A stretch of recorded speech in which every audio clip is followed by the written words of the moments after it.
Bueno, la Procuración Penitenciaria es un organismo autónomo, independiente, que cumple funciones de control, digamos, del Servicio Penitenciario Federal, tiene como función la protección y la promoción de los derechos humanos de las personas que están privadas de su libertad dentro del régimen federal.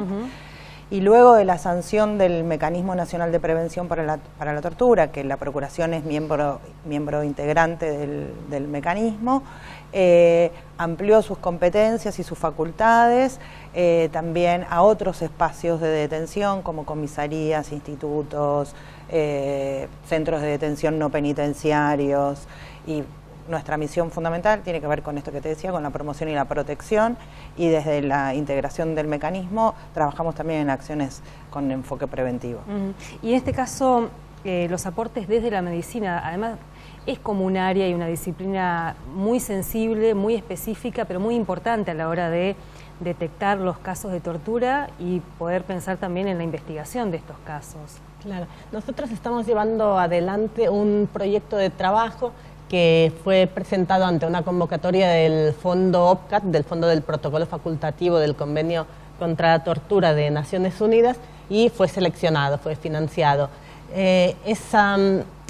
Lo que pretende ese proyecto es hacer una investigación sobre la atención de la salud en cárceles federales y, por otro lado, hacer varios talleres de capacitación a mecanismos locales de prevención de la tortura y talleres de capacitación sobre la aplicación del Protocolo de Estambul, que es lo que hemos venido a hacer acá. Y cuando hablamos de medicina, ¿de qué estamos hablando? ¿Qué cuestiones hay que tener en cuenta ahí para desde el protocolo, digamos? Claro, bueno, el protocolo es una guía, una pautas, directrices que lo que señalan es cómo tienen que ser las prácticas médicas en la investigación y documentación de casos de malos tratos y tortura. Por eso hablamos de los aportes de la medicina en la investigación de los casos de tortura, porque fundamentalmente el Protocolo de Estambul tiene esa dirección, cómo tienen que ser las intervenciones de los médicos para que las investigaciones y documentación de casos de tortura sean eficaces. ¿Y cómo es ahora, digamos? ¿Cómo es ese trabajo que se está realizando, que ustedes están viendo se realizan en las cárceles? Bastante eficiente. Bastante deficiente. Uno de los puntos que nosotros tratamos en el taller es señalar las deficiencias que hemos encontrado. Hacemos un marco teórico, por supuesto, de en qué consiste el protocolo, y después contamos un poco las deficiencias y mencionamos dos casos en el ámbito federal, siempre que es el ámbito de nuestra competencia.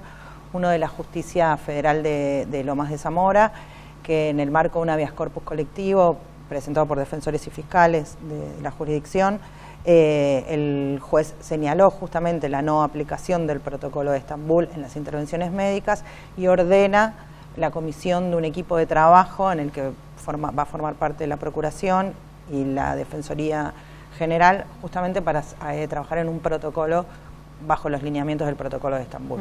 ¿Y cuál es la resistencia que hay de parte de los médicos o de los profesionales vinculados a la investigación aquí? En primer lugar, hay desconocimiento, mucho desconocimiento. Nosotros ponemos de ejemplo algún caso que la Procuración Penitenciaria ha litigado como querellante de casos de tortura, donde los profesionales médicos de cuerpos médicos forenses de alguna provincia que intervinieron desconocían los procedimientos del Protocolo de Estambul, del Protocolo de Minnesota para investigación de muertes potencialmente ilícitas. Por lo tanto, falta capacitación por un lado, y por otro lado lo que señalamos es que los médicos del servicio penitenciario no aplican tampoco el Protocolo de Estambul. Los informes médicos no se hacen conforme ese instrumento internacional, que básicamente lo que indica es que cuando se encuentra una persona lesionada, una persona bajo custodia que ha sido lesionada, se tiene que recoger el relato de la persona, se tienen que documentar adecuadamente las lesiones, tomar imágenes fotográficas y establecer una correlación entre el relato de la persona y las lesiones para poder decir, bueno, tiene sentido lo que dice, es coherente, hay correlación o no hay. Lo que observamos es que los informes de los médicos penitenciarios en general simplemente señalan, hay escoriaciones, sin ninguna otra caracterización. ¿Y son los mismos, es decir, los médicos que están involucrados o intervienen en la prevención, ¿Son los mismos que después intervienen también en la investigación? Sí, bueno, son todos del servicio son penitenciario. Todos del servicio además, ¿no? penitenciario o de las fuerzas de seguridad que esté interviniendo.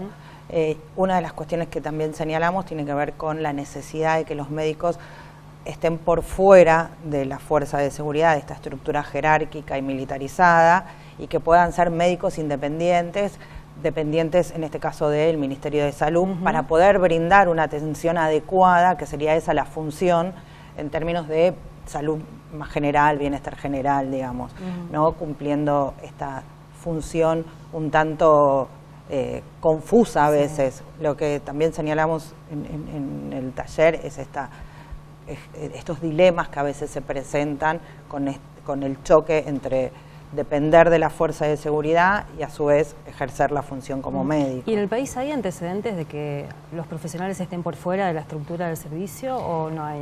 Algún caso, por ejemplo, en provincia de Buenos Aires sí, pasaron a depender del Ministerio de Justicia. Pero no es lo que corresponde, porque si los médicos pasasen a depender del Ministerio de Salud, se aplican todas las políticas sanitarias del Ministerio de Salud, habría todos los controles propios del Ministerio de Salud, una mejor articulación también cuando se necesitan traslados a un hospital de la comunidad. Bueno, hay como la articulación si los médicos dependen del mismo lugar. Eso que estamos proponiendo, el hecho de que la atención a la salud en cárceles sea prestada por el Ministerio de Salud, es algo que también está en proceso o se está avanzando en ese sentido en otros países. Son recomendaciones de organismos internacionales, ha estado contemplado en las reglas Mandela, las reglas mínimas para el tratamiento de reclusos, y fundamentalmente también lo recomendó el Subcomité Internacional para la Prevención de la Tortura. Cuando hizo la visita acá a la Argentina en 2012 nos hizo esa recomendación, y la idea del proyecto que nos financiaron es tratar de lograr la implementación de esas recomendaciones. ¿Y qué información tienen de Misiones? Acá, hablando con la gente del comité, una de las cuestiones que vienen planteando es la preocupación por el área o el sector de inimputables que no sé si decir escandalosa, lamentablemente, está todavía funcionando con pacientes nos comentaron, en nuestra provincia, digamos, ¿no? O sea,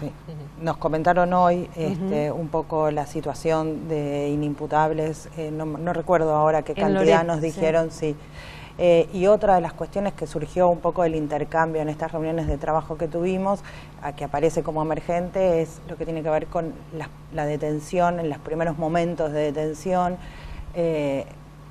las intervenciones de los médicos y qué sucede en esas primeras horas de detención, y eso también fue parte del trabajo, porque no solo atendemos a la sanción o buscamos esta documentación para lo que tiene que ver con la sanción, sino también lo que tiene que ver con la prevención.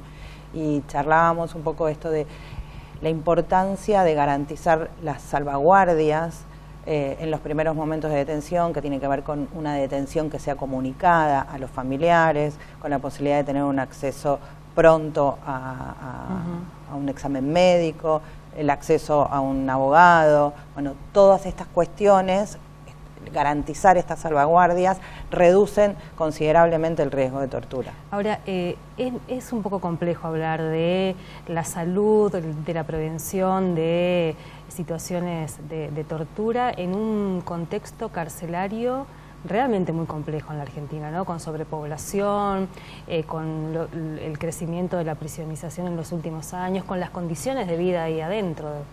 ¿Cómo se piensa o cómo se discute esto en ese contexto y en este contexto? Sí, es complicadísimo, y lo que nos comentaban acá en la provincia de Misiones básicamente era el grave problema de personas detenidas en lugares de detención no penitenciarios que se encuentran en situaciones de hacinamiento. Bueno, ahí los médicos deberían cumplir también un papel. Los médicos tienen entre sus funciones también indicar si las condiciones en las que se encuentra una persona privada de libertad son aptas o no, si esas condiciones van a afectar a la salud. Y claramente las condiciones de hacinamiento afectan a la salud, no son condiciones que puedan ser validadas por un médico. En ese sentido también los médicos independientes deberían decir, ¿no? Pueden seguir deteniendo personas en esas condiciones. Y ahí yo quería recordar que la Corte Suprema de Estados Unidos en el año 2011 dictó un fallo, Brown versus Plata, donde ordenó al Estado de California reducir la población carcelaria en unos 40.000 presos porque no podían garantizar la atención sanitaria. Con lo cual, el tema de la atención sanitaria, garantizar condiciones médicas adecuadas, es un tema relevante. Hay jurisprudencia de tribunales ni más ni menos que de Estados Unidos que han ordenado eso. Me parece que se puede tomar como antecedente para también discutir como sociedad en qué condiciones vamos a privar de libertad de las personas. Y esto que decimos también, un poco meternos a mirar qué pasa muros adentro para ir desnaturalizando lo que allí ocurre, ¿no? Total, sí, nosotros siempre decimos mirar tras los muros, ¿viste? Que la cárcel no sea un espacio encriptado, lejos, ajeno, indiferente de la sociedad, digo, y después las respuestas solamente son mayor endurecimiento, más encarcelamiento. Si nos involucramos un poco como sociedad de qué es lo que está pasando ahí, digo, quizás tengamos alguna esperanza de cambios, ¿no? Bueno, queremos agradecer que hayan compartido un ratito con nosotros. Además es un tema que lo decía Pepe también, lo venimos siguiendo aquí en el programa como parte de la agenda y como parte también de esto de visibilizar un poco, involucrar, interpelar a la comunidad y también a todos los poderes que tienen algo que hacer y que decir en estos contextos. Así que muchas gracias. Muchas gracias a ustedes por la invitación.